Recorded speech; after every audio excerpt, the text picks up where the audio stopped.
जो resonance stable नहीं होता।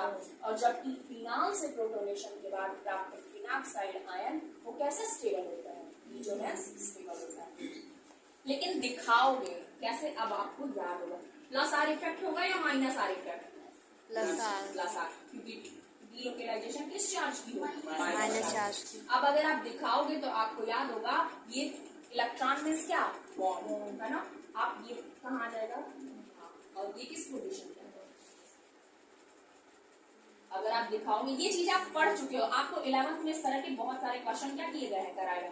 यहाँ कौन सा बॉन्ड हो जाएगा, डबल, और इसमें कौन सा चार्ज आ जाएगा, प्लस, और यहाँ कौन सा चार्ज आएगा, माइनस, और जो बॉन्ड बचेगा उसको आप क्या करेंगे, ये कहाँ आएगा, अब यहाँ है ना, और ये कहाँ आएगा, है ना। तो नेक्स्ट जो आप बनाओगे ये यहाँ माइनस चार्ज, और ये बॉन्ड यहाँ आ गया तो ये यहाँ लग जाएगा, और ये कहाँ लग जाएगा, और यहाँ डबल बॉन्ड ओ। अभी भी हमारे पास एक डीलोकेलाइजेशन की पोजीशन क्या हुई है, बची है। आप जानते हैं इलेक्ट्रॉन तब तक घूमता रहता है रिजोनेंस में जब तक पोजीशन क्या होती है, सेम होती है।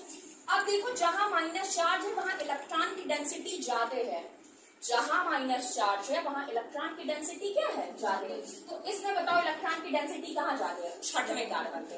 अगर नंबरिंग इधर से करते हो 1 2 तो दूसरे वाले कार्बन पे, और 1 2 तो ये कैवा कार्बन होगा, छठवां, तो छठवें पे इलेक्ट्रॉन डेंसिटी ज्यादा है। यहाँ कैवे पे ज्यादा है, पांचवें पे, है ना, सॉरी चौथे पे।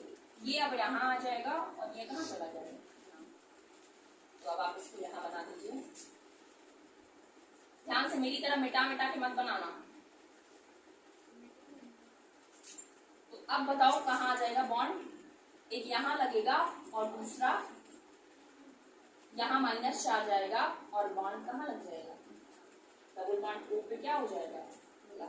अब बताओ क्या कहीं डीलोकेलाइजेशन की पोजीशन बची हुई है, नहीं, सारी की सारी पोजीशन पे इलेक्ट्रॉन क्या कर चुका है, कर चुका है। अब फाइनल रेजोनेटिंग स्ट्रक्चर क्या करते हैं, बना दो। अब फाइनल रेजोनेटिंग जब बनाओगे तो आप जानते हैं किस चार्ज की डीलोकेलाइजेशन है, माइनस चार्ज, यानी कि प्लस आर इफेक्ट या माइनस आर इफेक्ट, प्लस। ये आप किस क्लास में पढ़े हैं, 11, और 11 में किस चैप्टर में, हाँ 12 नाम बताओ उसका, पता है, कार्बनिक रसायन। जहां पे तुमने ऑर्गेनिक केमिस्ट्री डाल के वो पहला वाला पार्ट पढ़े वही तुमने क्या किया है, पढ़ रखा। हाइपर कॉन्जुगेशन मतलब हाइपर कॉन्जुगेशन में कैसे जज करते थे कि कौन सी एल्कीन ज्यादा स्टेबल होगी, जिसमें जितने अल्फा हाइड्रोजन ज्यादा होते थे। बहुत बढ़िया। अगर अल्फा कार्बन होंगे, अच्छा एक बात बताओ, मान लो ये दोनों हमारे डबल बॉन्ड वाले कार्बन है, तो क्या यही दोनों अल्फा कार्बन होंगे, नहीं। इसके साइड में जो होंगे वो हमारे, जैसे फॉर एग्जांपल अगर हम लिखते हैं, पहले इसको बता देते हैं। अब देखो ध्यान से, मूव किया कि नहीं मूव किया, किस चार्ज की डीलोकेलाइजेशन होगी, डेल्टा माइनस, क्योंकि पार्शियल है। पार्शियल मींस कोई डेफिनेट नहीं है कि बस वही टिका हुआ है, बिल्कुल नहीं, वो रिमूव कर रहा है, मूव करते रह रहा है। और यहाँ देखो पहले से परमानेंट कौन सा बॉन्ड था, सिंगल, डबल वाला बाद में आया, और ओ पे कैसा चार्ज आया,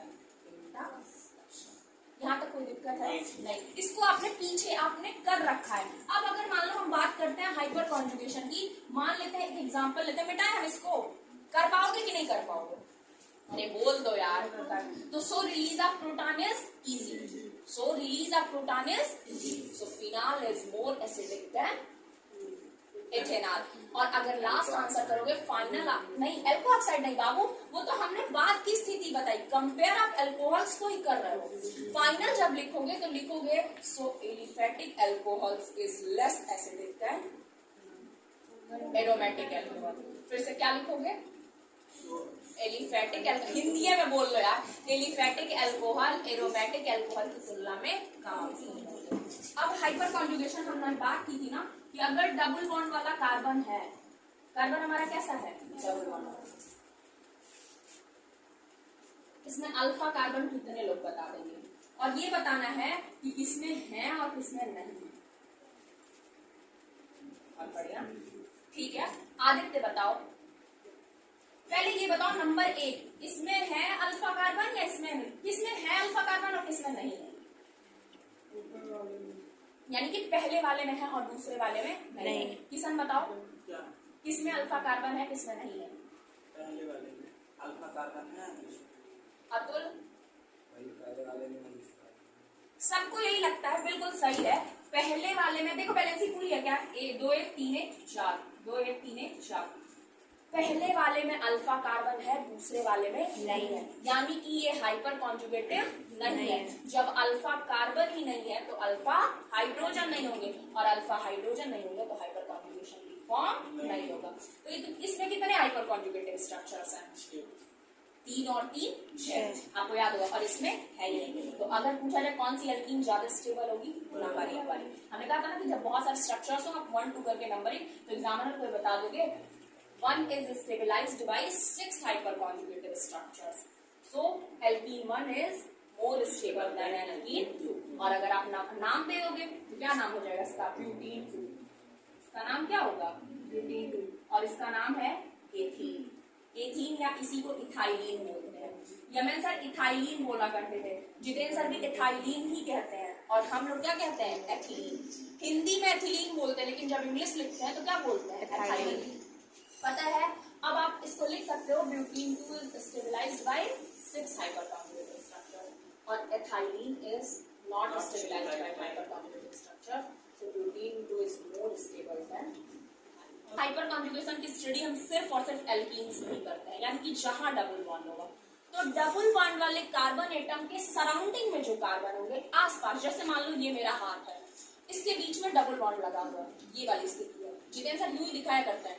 तो ये जो बगल वाले जो तुमको दिख नहीं रहा है, ये मेरे हाथ के बीच में डबल बॉन्ड दिख रहा है, अगल बगल जो अड़ोसी पड़ोसी है तुम्हारे, वो क्या है, अल्फा कार्बन। तुम देखते होगे यहाँ तक आ गया कि नहीं आ गया, तो एक बार इसको, हाँ